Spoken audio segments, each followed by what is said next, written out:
DJ Paris. I'm your guide. I'm your host through the show. And today is a very rare occurrence for us, but I am so excited. We have a returning guest, and we almost never do this because usually people tell their entire story in one episode and it's enough, right? We don't need to go back. I was so excited that he reached out to us again. We were going to reach out to him anyway, because this is an episode, the first time he was on, that I have sent to more agents who ask me how to be successful with, in particular, open houses. This guy's got the most insane open house strategy you've ever heard, and it just nets him so many deals, and he's all about ROI. He tracks everything. And he reached out. So he's like, we got to do this again. So I am so excited. Once again, we have Zach Geisendorfer. I want to tell you about him if you're new. And by the way, we'll have a link to his first episode because he goes through his open house strategy in like excruciating detail. And if you do this, I promise you will have a level of success like he is having. So check that out. We'll have a link. But let me tell you more about him if you're new. So Zach Geisendorfer is the sales leader for the FAM Real Estate Group. Over the last 5.5 years, his team has closed more than 650 million in volume. He built on a foundation of more than 600,000 cold calls and a relentless commitment to doing the work that actually moves the needle. They will also do 40 in-house flips this year with their agent partners. He's created what he believes is the #1 vehicle for an agent to hit their financial goals while living the highest quality of life.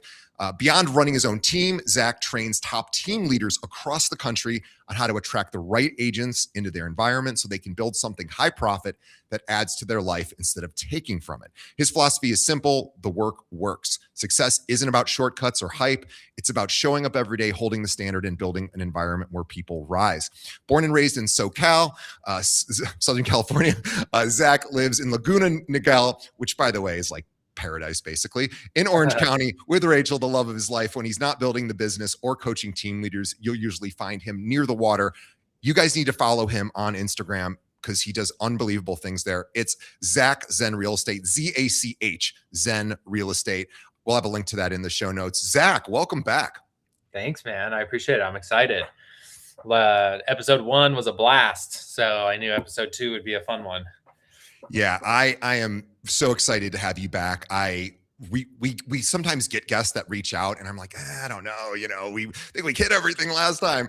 And you are somebody that was an instant yes. And so excited. So let's do a quick recap for everyone who missed you last time. So you taught us what you call the mega open house method. And this is calling 200 to 300 neighbors before the weekend, before the open house, what you call the pick your neighbor campaign, which I won't go into, but it's in the last episode.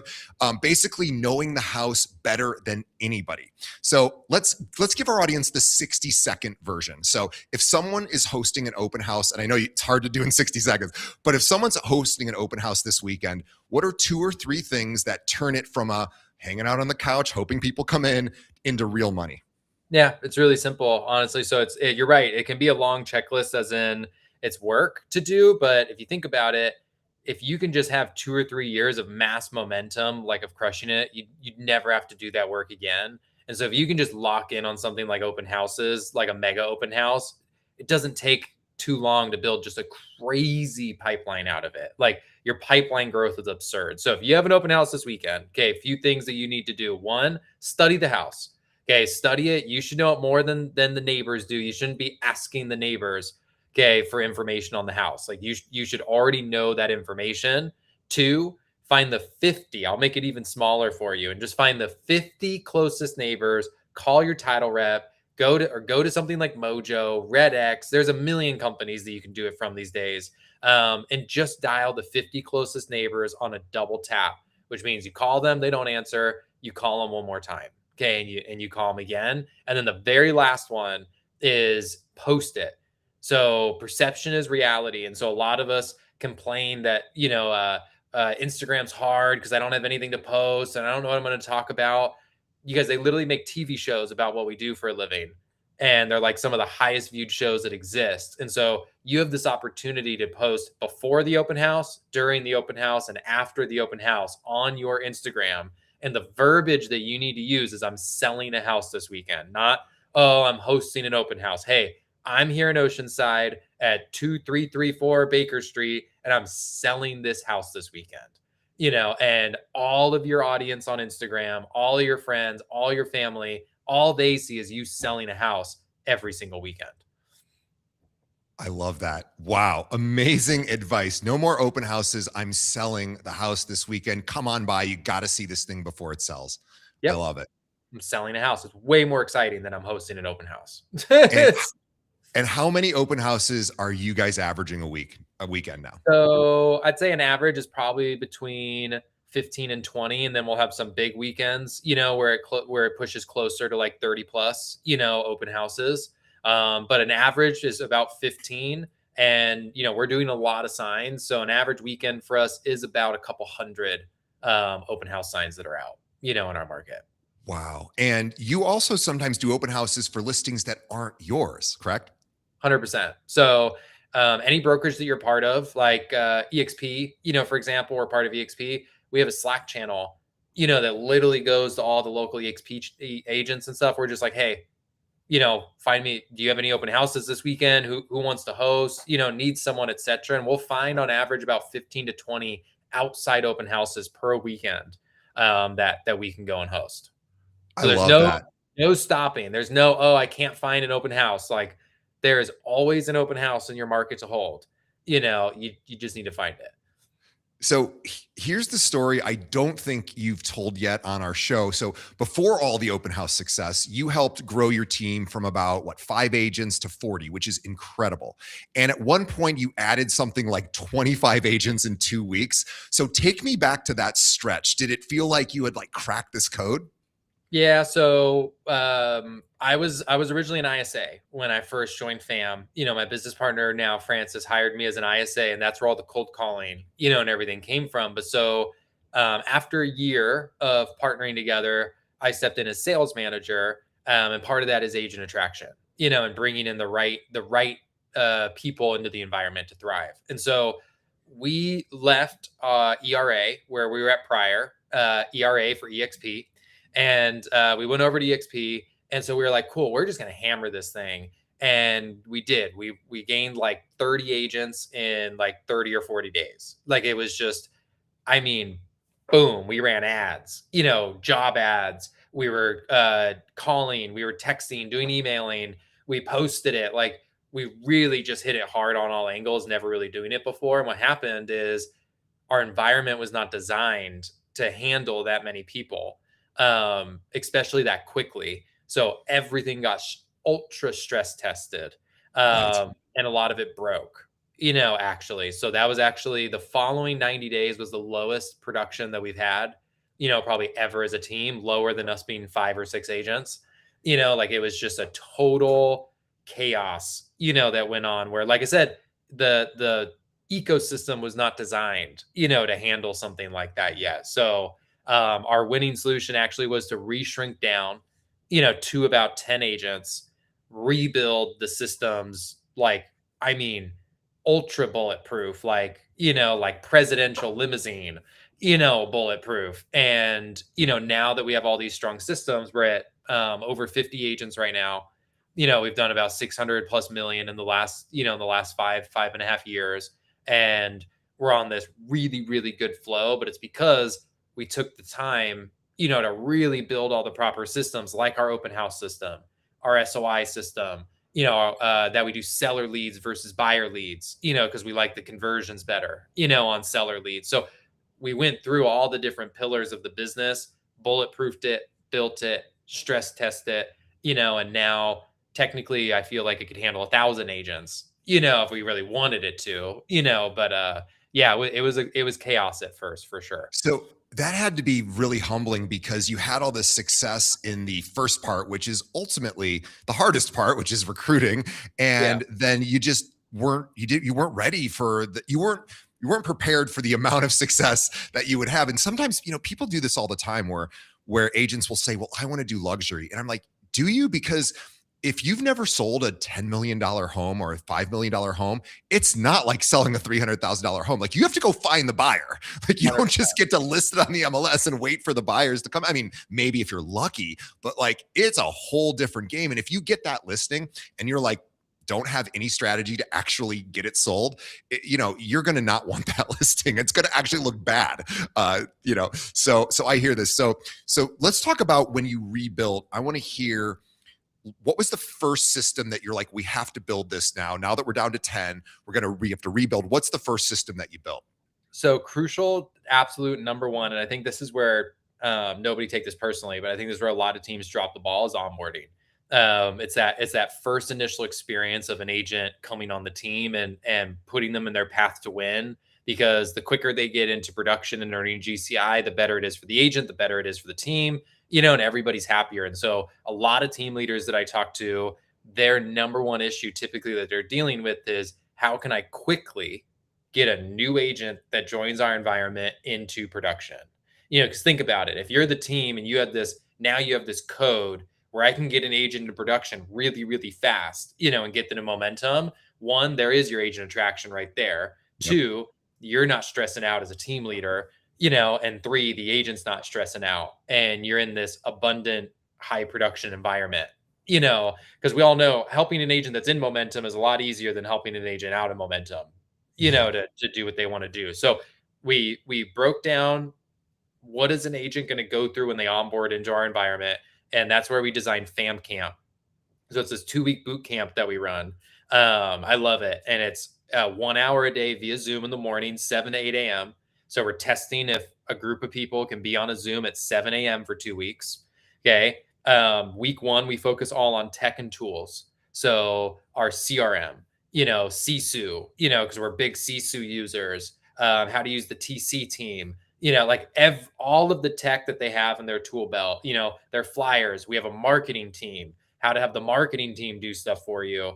And then that first weekend, we have you shadow a mega open house, because we have someone like a Sharon, who's done 28 agreements just from open house, in the last 6 months. We're like, and by the way, she's only really truly been in the business for 6 months. Yeah. Like, she's just on a wild 28 agreements in 6 months. When she'd had her license. So Zach and I talked about this before we started the show. Just a little background on her. She had her license, but she wasn't really producing. She was doing other things. She was in medical sales. It was just kind of a onesie twosie thing. And she's like, I want to make this my full-time gig. Got on your team within 6 months, 28 agreements, four listings that, tell me your stats. Literally just had a listing this last few weeks ago in La Jolla. 11 offers in the first weekend, like in escrow, call it a day, done. So what happens is she's in this massive momentum right now. I'd say anyone listening to this could call 28 agreements in 6 months momentum, and she's going. And so what better for someone in onboarding besides being next to her? Yeah. And so we put them out and shadowing a mega open house for that first weekend, because Sharon, she's getting her agreements in the house.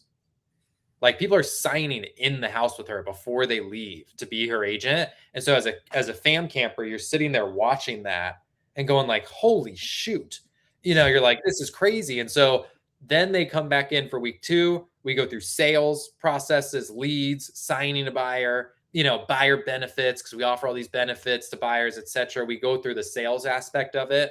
And last year we had an 88% success rate of agents getting a signed agreement within those 2 weeks. And so the goal is that you would exit camp with a signed agreement, because now you're like, cool. We're like, cool, bro. We're good. We're in momentum. They're like, yeah. We're like, great. So now this is what we do: is we go do showings. This is how you use the TC team to write your offer. And now we're just walking them through how to win, which that's a way better conversation than, oh, DJ, you got to make more calls, man. Oh, DJ, it's just all about this. It's all about, they're already in momentum. Right. Our lives are easy on both sides. And the agents get paid quick. And if you're running an environment where an agent gets paid really quick, all the rest of the stress that was going around kind of just disappears, and way. So Fam Camp was the answer to 90% of the problems that we had, when we overgrew. And it also is great for people who don't have huge spheres of influence, because you're like, no, we can show you another path in 100%. Addition to your sphere. We give you sphere. We have an amazing SOI plan that my friend Virginia built with me. She's done 500 SOI deals. She's just a savage at it. So really easy SOI plan. So week 1, they're texting their SOI. Yeah. All they're doing is sending this magical text that we have, that they send out. Week 2, they're in leads.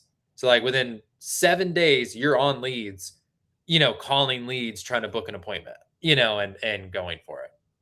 I love it. I always say too that people miss this opportunity. I want to get your thoughts where the people closest to them, a lot of times, especially if they're new, they're like, I don't really want to hit up my friends. Number one, I'm like, you don't understand. Your friends probably already know a real estate agent, and maybe someone in their family is a real estate agent. So, but I say, don't even worry if they use you, although hopefully they do. But those are your advocates. Like, those are the people you want to teach when they're at work to, if they hear the word moving, be like, oh, you got to talk to my friend Zach. Like, Yep. he's the best. I call them your cheerleaders. They're your biggest cheerleaders. They're the ones that are going to send your referrals, comment on your page, send your post to people. So we don't reach out to them saying, hey, do you need to buy or sell a house? Like, I would way rather get referrals from my SOI, that it's gonna be a better Yes. referral machine than relying on my uncle to buy a new house, Right. necessarily. I think that's the mindset we get in. Like, no, my uncle doesn't need to buy a house. We're like, I know but someone in his world may, and everybody likes to have the person. Everybody Of likes to say, course. oh, I got this guy, I got this gal, and people like to refer to people. Like, it makes them feel good. And so we send this text that I'll drop it. And essentially it's just, hey, it's been too long since we've talked. Tell me everything new going on in your life right now. And what happens is every single person responds, Yeah. to that message. So we call it the A to Z challenge. You go from A to Z, down in your phone book. Sure. And then they are automatically going to ask what's new with you. It's just law of reciprocity. It's how it's going to go. So Brandy, she's in camp right now, literally a listing appointment, 3rd day in camp, just from doing the freaking text, That's that goes out. awesome. So your SOI, they are your biggest cheerleaders. They are such untapped, potential. And if you talk to any high producing agent, almost all of them, are running a form of SOI/referral, Right. that comes to them. Yeah, I think a lot of people know to ask their sphere, hey, what's going on in your, hey, tell me about your living situation. Are you good? Are you thinking of moving? Or how's the job? And those are all great things. But one thing they forget is like, hey, I could use your help. Like, the less time I spend marketing, the more time I can spend actually doing the job of being a great agent. Can you help me? If you overhear anybody at work or anybody in your sphere telling, please just tell them they got to meet me, and it's such a simple ask, and nobody's going to say no to that. No. So, Well, and get this, NAR did a study and they said over 70% of people are not in their ideal homes. And so why wow. would that not be the question that you ask? Instead, we love as agents to ask people, do you want to sell? And let's be super real. 99% of people actually don't want to sell. They Right. may want to downsize and they may want that smaller house, but they don't actually want to sell. So I get a lot of kickback on this, but I say all the time, there are such things as bad questions. Yes. 100%. We Yes. were taught wrong. And do you want to sell is a bad question. And instead, what we do to all the SOI as we get talking with them and going and the agent gets comfortable, hey, are you in your ideal home? And Right. most of the time, people say no. And you're like, oh Of my, course. okay, There's why is always something wrong with the home. Yes. Of yeah, course. why is this not ideal to you? He's like, man, we got 3 kids now. We'd love to have a pool. Who knows? What it is that they say, why? Well, we actually got the RV and I'm paying for storage and I'd like to have it on the lot. There's all types of stuff, that goes on. And we have this cool little calculator, and you can just use your lender for this, anyone that's listening, but take the what they owe on their current home, so what their equity is, and then show them that towards purchase power now. Like, if they were to now put 400 grand in their pocket, like in our market, 600 grand in equity is very common. And you're like, cool, bro, if you would put 600 grand and put that towards this next house, you actually have this buying power. And it's like the upgraded house, it's this, and it creates so many transactions. But so instead of, do you want to sell or are you thinking of selling, are you in your ideal home? Because we Oh, that's know great. most likely what the answer is going to be. And it puts you in this higher level conversation about their living situation opposed to if they're wanting to sell, or not. I've got a great stat. You reminded me of this when you were talking about the NAR stat. I've got a great one that you probably know this, but just in case our listeners don't, This is amazing. People talk about, I need to perfect my listing presentation. I'm like, no, you don't, because 78%, this is an NAR stat from like a year ago or 2 years ago, 78% of home sellers interview exactly one agent. Like, you Yep. don't have to have a great listing presentation. You don't even have to have a good listing presentation. Yep. You just have to have something, because they're only going to interview you almost, 3/4 of the time. And if you ask a lot of those people, they said that they picked this agent because it was the first one that they met. Yep. So you just need to be really good. I tell agents this a lot. You just need to be really good at meeting appointments.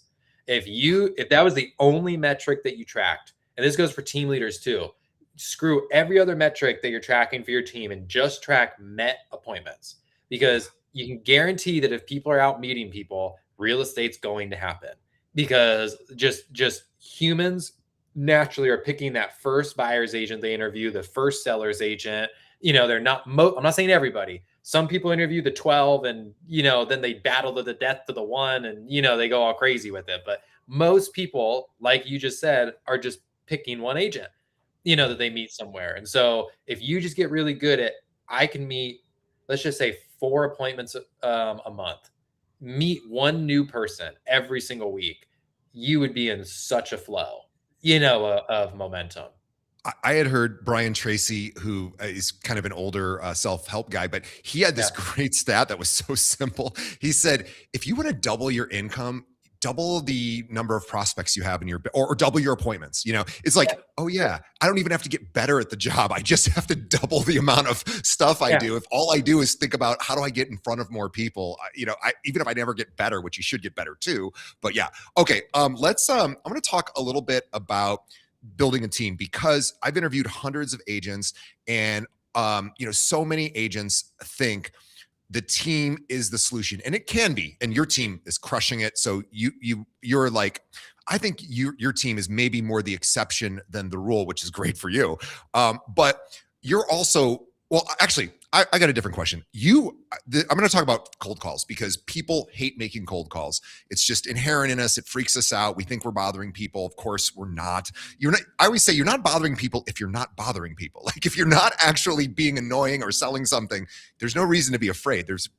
But you have held yourself to 100,000 calls a year. So how do you impose some version of that onto your team? Like, how do you get them to where they're doing those kind of calls? Yeah. So candidly, and I have this tattoo that says the work works right here. And it was literally because of that, like, our whole business was built off the work. It was built off me personally as the sales manager, as the sales leader, being in the bullpen with the agents saying, hey, look, I'm dialing.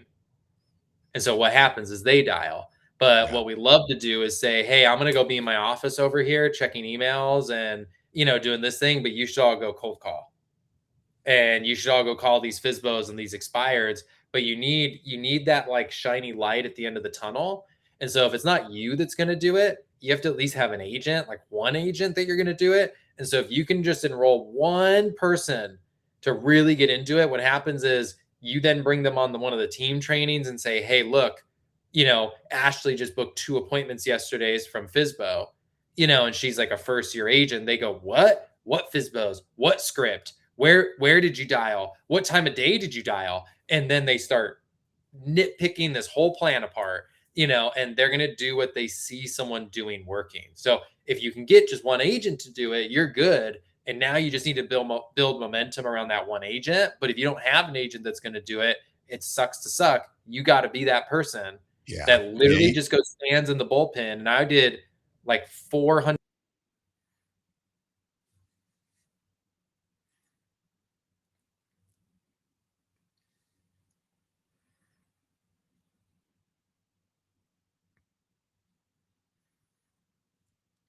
For those watching live, we lost Zach for a second. He is on his way back. Just hang tight.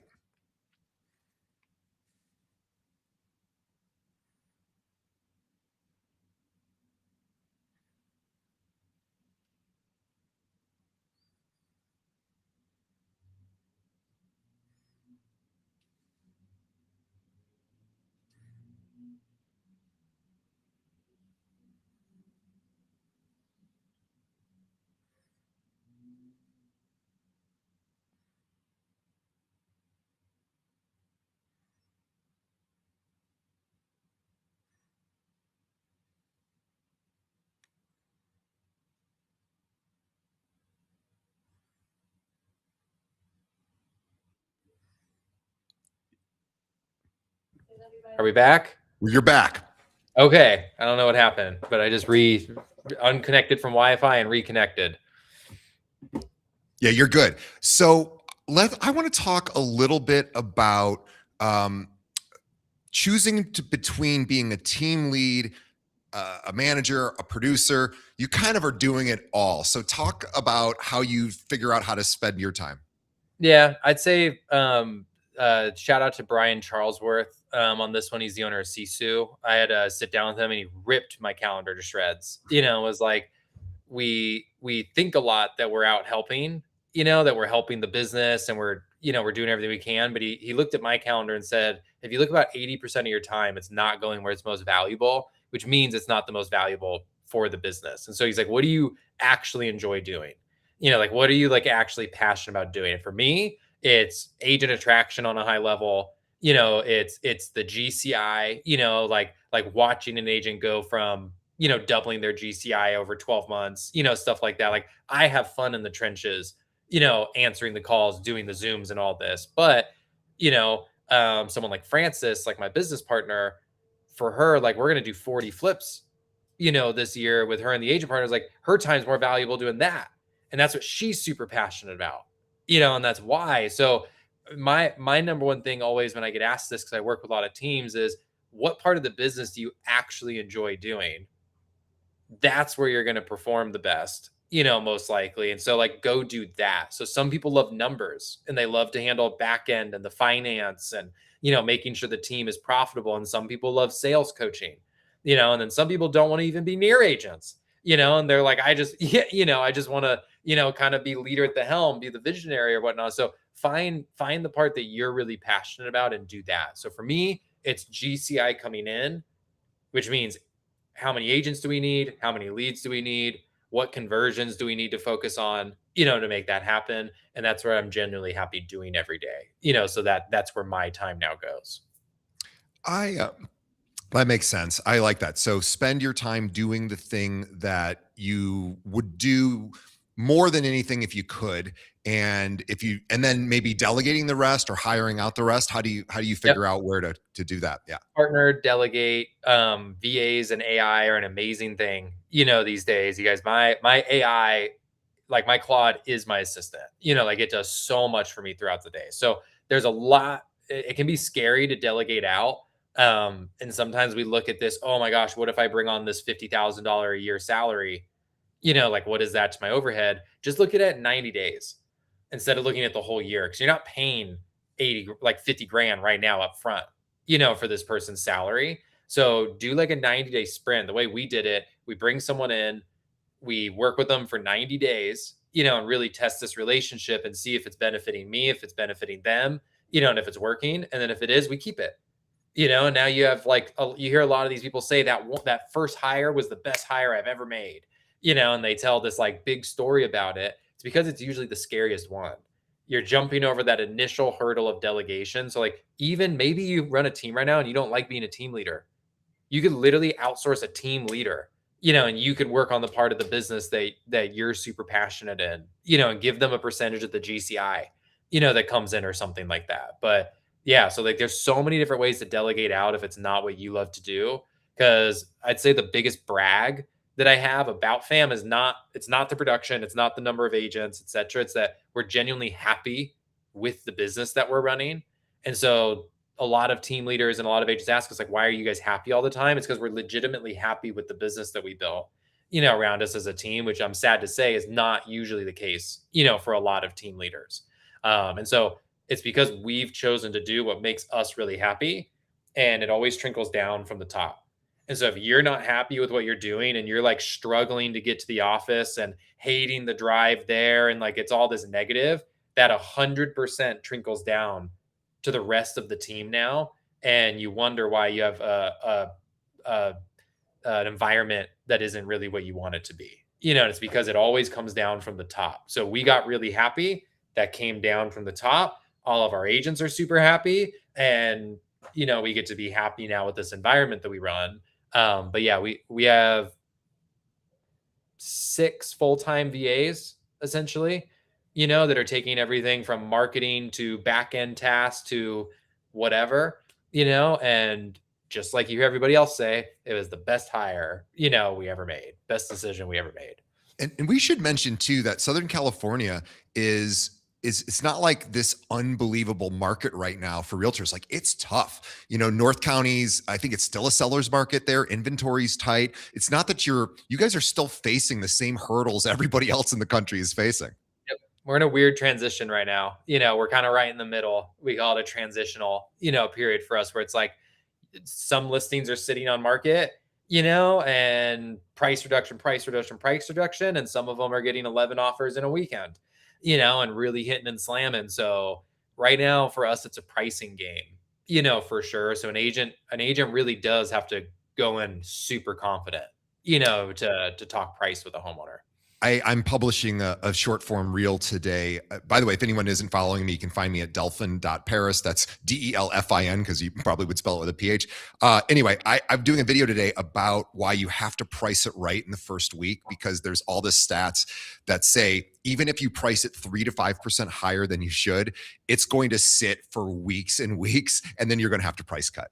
And when you price cut, everybody, the shark circle. So I'm curious to know, what is your pricing strategy when you have a listing? Yeah, so I made this cool thing with Claude, actually. Shout out Claude, where it gives when we take it to a seller's house, we have a green light, yellow light, red light, essentially.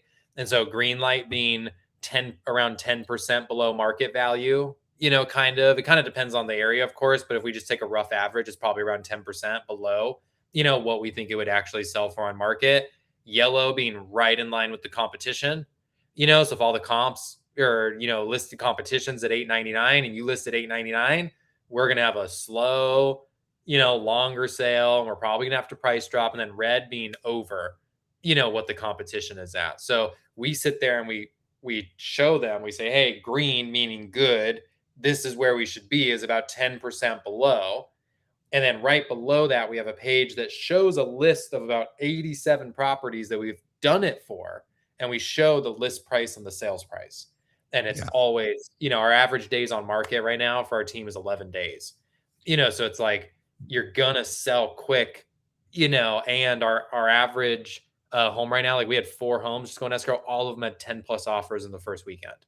So it may feel scary, but well, okay, a couple things. First, because I had to research this for my video, the average home in the country sits for 66 days now. Yours sit for 11. You're pricing it under, which, by the way, you have to sell that to the homeowner who always wants to overvalue their property, always wants it to be at a high number because, of course, there's just good feelings associated with that. It doesn't feel good to price it lower. So how do you address that when you're talking? Again, obviously you have the data, I get it, but how do you cross over that like emotional, like it just doesn't feel good to list it lower? That is the big part of it is the data. And if you don't have data, like just go to the MLS, and pull homes, that sold for over. You don't need personal data, for it. We just have our own now at this point that we can use it, but you just show it. Hey, look, this comp, I guarantee you, if you find the highest selling comps, it was because they sold quickly and they had that energy and that momentum behind the sale. So, AK, they probably listed at a pretty aggressive price,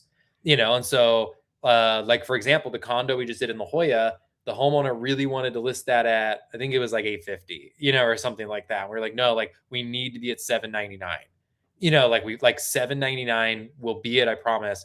We got 11 offers the first weekend, and come Monday, they accepted an offer for like, I think it was 88 grand, over asking price. So you just show them we're actually going to end up at or above where you want to be. You don't have to accept an offer at this lower price, but if we go lower and 15, like Sherry, she just did one in Cerritos, she had 60 people through her open house, in one weekend. Like there's no better marketing tool besides price. And so that's that key word that I think you have to talk about with the sellers. Hey, our pricing is a marketing tool. It's not what you're deciding you're going to get. The price we throw out to the world is just marketing. You're telling me what you want over on this piece of paper, over here. Like, I know you want 850. That's why I'm saying we need to list at 800. Right. With this marketing tool. So you just use that language. It's a marketing tool. It's not what you're going to walk away with. Yeah, you're so right. Because when I bought my condo, the place I live in now, it started at a certain number, and then they dropped it 50,000 within like a month. It sat for like a month, and I was like, "What's wrong with this? Is there something wrong with this place?"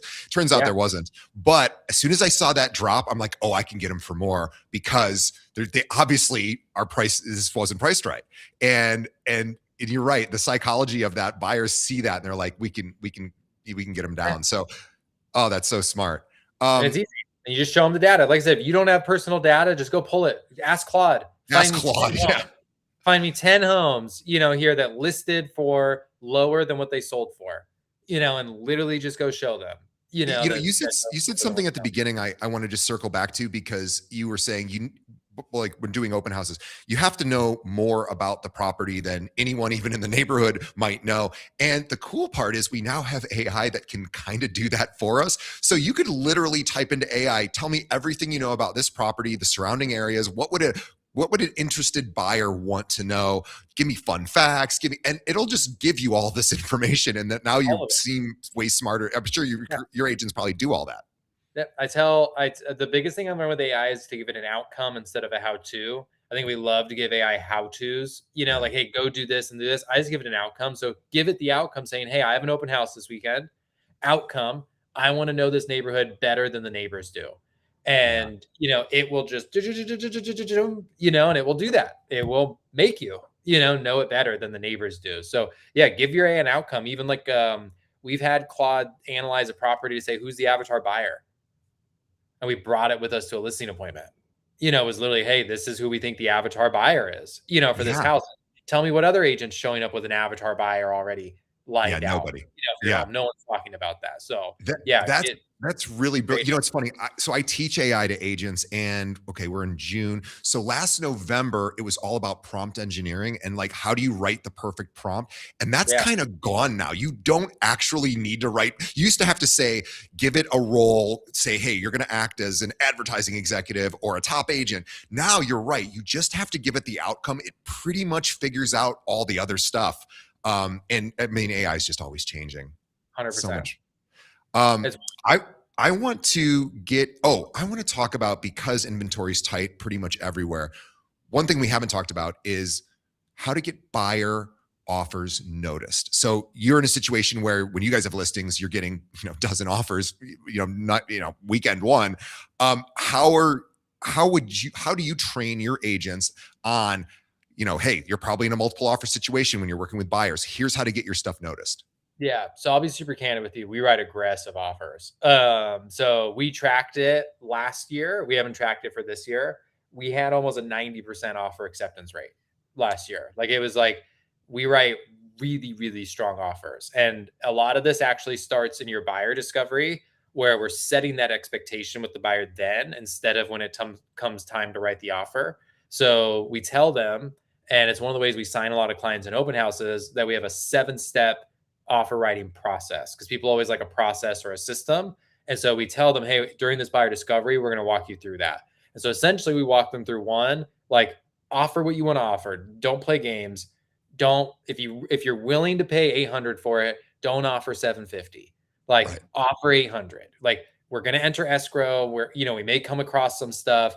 We can negotiate more in escrow, but like, let's get it. Let's write a strong offer and get it in escrow. But then the big part, and we get a lot of offers accepted below other offers, is for a few reasons. One, we're writing 10-day closes for a normal end use buyer.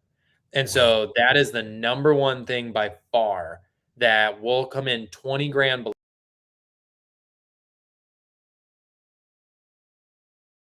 We may have lost Zach for a second. He's gonna come back. So bear with us just a second. Oh, you're back.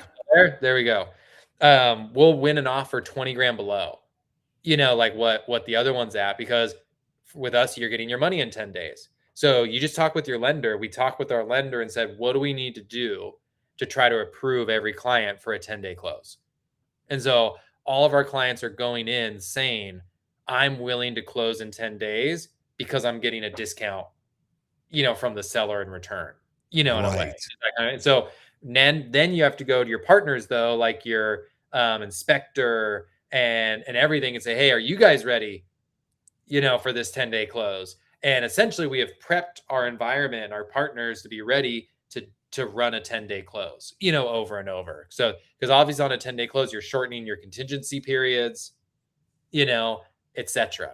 So that's really what the 7 steps comes down to, is mainly wiping out contingencies, lowering as many of them as we can, as tight as a window as possible. But the number one thing by far is the 10-day close. And then we have this really nice offer letter, that we send, that when we send it to the agent, we give them a really nice overview of the offer right there in the top of the email. Yeah. Just so they're, that's just, you should just be doing that hopefully already, is sending a summary with it. Don't But make people click to open the PDF. oh my gosh, I'll just tell you, that's the worst way to submit your offer, is just sending it in as an offer. But yeah, the 10-day close though, we get calls all the time. They're like, hey, is this like, you guys want 10 days? And we're like, yeah. And they're like, okay. And they get really excited about it, because you have an end use buyer. You're not even, we get cash offers accepted all the time. We'll do 40 flips this year. All of our flips come from on market, so we have to get lowball offers accepted all the time, for us. But for like an end use buyer, you have an actual budget, like a close to asking price budget for this, and we can get you a 10-day close, like your offer is getting accepted 100% of the time. So that would be my opinion, is like literally talk with your lender and say, hey, what do I need to do to get people approved for X amount of days? In our market, 10 days is really fast, to close on something. So we were like, if we could get 10 days, every now and then a buyer gets approved for 15 days. Guess what? That's still a great offer, closing in 15 days. So just get that window as short as humanly possible. And just like a listing, our best bet is usually price. Hey, how low can we list it, to get the most competition? I'm a strong believer that on the buy side, it's the same thing. How can I shorten that window to create certainty for the seller and for the listing agent that you're going to close? Because there may be an offer 20 grand higher, but if your offer is 100% certain that it's going to close and they feel way more confident, they'll move forward with your offer, versus the highest price typically. How often do you see well, you probably don't see other offers. How often do you get the feedback like, oh, other people are doing 10-day closes too? Like never. Yeah. They usually have an investor offer at a 10-day maybe close, a cash offer, right? Yeah. Potentially lower, than ours. It's actually probably about 70 to 80%, of what ours is realistically, So yeah, the fact that you have an end use buyer doing the 10-day close, it's quite literally the best of both worlds that you're giving a seller, Okay. right now. Like I said, typically get. I want to give one more, and this is really basics 101, but sometimes people don't think about these things. Let's go back to sending the offer to the list agent. When you send it, as you said, put all the highlights right there, right up front, drop it in. So within 5 seconds, they can see everything or the most important stuff. And then you'll drop in the PDF or whatever. And what are you doing to make sure that, is it just sending it? Are you calling the agent? Are you texting them? Like what is your team doing? Yeah, so we send it, and then the agent calls them and lets them know. If they don't answer the phone, they'll text them. And then we actually have the lender also reach out and call, because we're writing a 10-day Right, close. you have to, yeah. He has to be able. So he essentially calls and says, hey, I promise you, like, I'm good for this 10-day close. That's This amazing. is a good buyer. Builds it up. So that lender call can build a lot of confidence, in the listing agent, because listing agent's like, cool, the lender said they're good in 10 days. The buyer said they're good in 10 days. And the agent said they're good to handle inspections and stuff, and all that within the 10 days. They're like, seems like a pretty good offer, if you ask me. And once again, we're just trying to build certainty.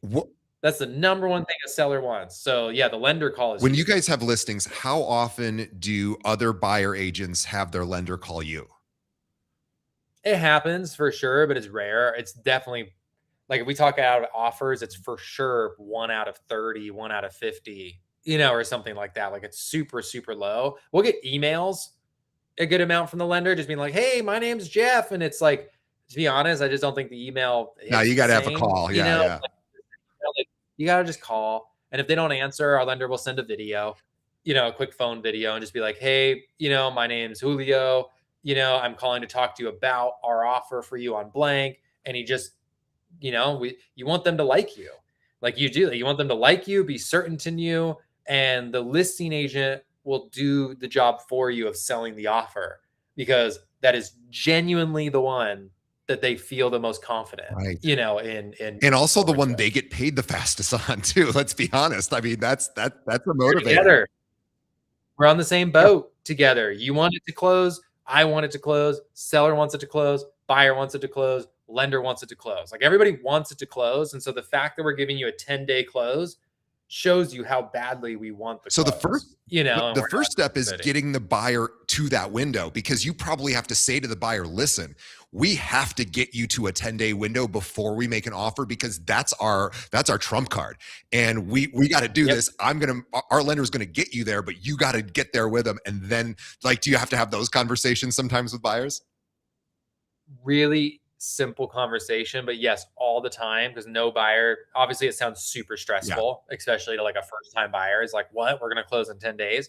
And you guys, sometimes the listing, they want more days. So Yeah. sometimes you write they counter you at a longer offer, and it's great, but it shows how much you want the Right. house is what it shows, and so the way that we talk about it with them is during buyer discovery, say, hey, would you be willing to close quicker if it meant you getting a discount? Right. And they're like, yeah. And I'm like, cool. So if we were going to go up versus another buyer, stories sell 100% of the time. So I say, if we were going to go up against another buyer and they were to offer 850, and you offered 840, we're able to get your offer accepted, but we had to move really fast. Would you be willing to move fast for a $10,000 discount? Sure. Yeah. And they're like, yeah. And I'm like, cool, because we're good. Like our inspector's prepped, everything's prepped to roll in this motion. I just need you to trust and feel good that we got you, and that don't worry about it. Like you're still gonna get inspections done, like we're still gonna have everything you normally would have. We're just doing it in a very tight window. So when I call you to go over inspections, we need to go over the inspections, like ASAP. This is not let's wait 3 days, and get back to you type of thing. So we just prep them, for what they're going to go through. And we tell them that, hey, if you could do this and beat out another client or get a discount just for moving quicker, is that something you'd be willing to do? And the answer is almost always yes, 100% So of the a time. question about working with the lender. So you have to find a lender that's willing to make that late night phone call or whenever you're submitting the offer. Yep. And what happens if the buyer has a different lender and they're not kind of on board with that? They're like, yeah, I'll get to it. Like, do you guys just keep? Yeah. I mean, I coach every agent. You should try to get your lender in, because it's just it can be such a deal breaker, Right. on a transaction, as having a bad lender or someone who's just not used to your market. Right. Like we had an agent or a buyer that wanted to use their lender, and he was a great lender, but he's a lender in Chicago. And so he just wasn't like, he was hearing us trying to do a 10-day close and he was like, are you crazy? And he was like, not having it. He was just like, I'm not ready to do that. And so it's once again just to sit down with the client and we're their leader. Like we're supposed to lead them, to the answers. They're going to ultimately make the decisions, but so we just, hey, you have your lender, you have this approval. What would be the harm? And just looking at this lender, and if we could get you this 10-day close and get you a discount here, or Right. whatever it is, like you open just looking at it. And you're right. Sometimes it's a no, and you just got to play ball. And we have some deals that aren't 10-day closes, and we're writing a 21-day close, and finding different ways to compete. But for us, we just tell the buyers, hey, we have an over 90% offer acceptance rate. Like it's proven to be successful. We have 7 steps that are going to get you your winning offer. Let's just follow the 7 winning steps. Yeah. And if you can line something out to be like a system or a process, people are much more likely to follow it than just, hey, we're going to write 10-day close because I'm going to get you a discount. We're like, no, look, these are the 7 steps we're going to take. This is what it's going to do for you. And this is what it's done for other clients. And you're good. You'll normally get a good response from it. Awesome. Well, hey, I love that. And by the way, if your lender isn't the person that can do that, find a lender that can and make that the backup off, or make that the backup lender. It's lenders always want to, do pre-approval. So I love that. 100%. I love that. Yeah. Not all lenders can, and not hate on any lenders, or anything like that. But like that is for you too. Lenders love to offer value, offer quick closings. Like if you're a lender listening, be like, what can I do to offer agents the quickest close, possible? Because it benefits everybody, everybody more. But yeah, if you're an agent, you just got to just look around, post on your Instagram. There's so many lenders out there that are doing really cool stuff that you can find some really cool programs through, like a 10-day close, and stuff like that. I want to wrap up with what I hear in now our two conversations about your thought process, because this is what I'm hearing, how you think about problems and solutions. And I think it's going to sound subtle, but it is so profound. Instead of saying, how do I get my next client? You would start with the end with like, how do I double the number of appointments I have this month or next month? Okay, well, if I have to double the number of appointments I have, I probably got to double the number of prospects I have. Okay, how would I do that? How many people would I need to meet this month? How many phone calls or how many events would I need to go to get enough, phone cards to be able to, blah, blah, blah. You start with the end, like, how do I give offers that will get seen when there's 12 other offers on the table? What do I actually need to do? Well, hey, if I could move the close date up, that's pretty appealing, and most people can't do that. I'll be that guy. Like, you just look for the solution for the problem, and you don't start from the problem. You start from like the end goal of like, what's the best way to do this? You did this with open houses. It's really impressive. And I encourage everybody to think that way. Like, don't think about what's coming at you right now and what your challenges are right now. Think about what you want and what you need to do to get there. And then the answers are out there. Like, it's not that complicated. And I mean, look, there's a million YouTube videos. I'm sure somebody has had a version of the mega open house before Zach even came up with it. Not to take anything away from Zach, because Zach's is no, 100%. But again, yeah, like nothing's new. Like, everything is somebody's got a system for everything. And I imagine, you probably find other people's systems and like, that's really smart, I'm going to adopt that. Yeah, 100%. We use stuff that comes from other people all the time. Like, that's what you should be doing, is finding someone who's doing what I have this saying that I say a lot to people. I'm like, if you want to do cool shit, be around cool people doing cool shit. Like, it's really not rocket science. And so we're constantly looking for people doing cool stuff. What are you doing? What's equaling this? So now we have, our TC team writes all the offers and all the RLAs now because of something we learned from another team, and how that sped up the process, so much. So, 100%. I'm just a believer that, like, if you feel so confident in your end product, you'll sell it. But what happens is agents actually don't feel super confident in their end product. Right. Like writing the offer, like the buyer discovery, like negotiating an escrow, all those things. And so what happens is they don't go and sell it, that well, because they're not super confident in it. I'll leave with this end story, because it's about working out. So I have a friend who's an ex Golden Glove boxer winner, a Golden Glove winning boxer, and he is an ex MMA guy as well, success in both, and now is a really successful realtor. He's a good friend of mine, and he's at, like, now he does Ultraman triathlons, whatever those are, or Ironman triathlons. He's a competitor. He works out his body like crazy. His body is really, really important to these other projects he does. So anyway, I was complaining to him once. I'm like, hey, Lawrence, I've been working out with a trainer for a few years, and I really don't like leg day. And I was like, what could I, he looked at me and he's like, dude, nobody likes leg day. He goes, you think I want to work out my legs on a Tuesday? And I go, yeah, I just assumed you did, because he's like, no, it sucks. He's like, but you just have to do it. And so going back to the work works, like, then I realized, I don't have to love it. I just have to do it. And if you can brute force your way through it, and again, try to make it fun and try to make it enjoyable. But even if you don't like it, like, that's kind of the point, right? Like, nobody wants to pick up the phone and make cold calls, because I'd rather scroll on Instagram. Who wouldn't? But scrolling on Instagram isn't really going to get me business. Making those cold calls will, and I'm just going to have to brute force my way through it with some good technique and whatever. But that's what I love about your thing, is like, just do the work. Do the work and you will get the result, whether you like it or not.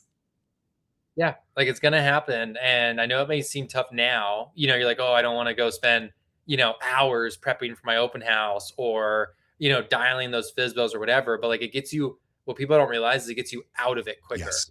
Like, the sooner you start it now, the sooner you don't have to do it. You think my business partner, Francis, makes freaking cold calls to expireds and FSBOs? Absolutely not. She gets homeowners that call her to sell their house, because she's sold over 200 homes, Right. so it's like, once you've built your business, you don't have to do it anymore. A lot of that stuff. I'm not saying you shouldn't, and continue to grow, but like we want to not do it, and then all it does is make us have to do it longer. So we just learned very early on, like the work works. If we do a lot of it now, we don't have to do as much later. So I made 600,000 cold calls, and guess what? Now we're running, a team that we're happy with, and they're out doing the cold calls and the open houses and all of that now. But it all started with that catalyst of we're doing the work that works. And I was literally in the bullpen with our agents making calls to show them that the work works. So, if you just lock in on the few levers that, yes, they're hard work, but they actually pull the biggest lever in your business, you can absolutely obliterate. And I mean this in a good way, not a bad way. You can change your entire business in like 90 days.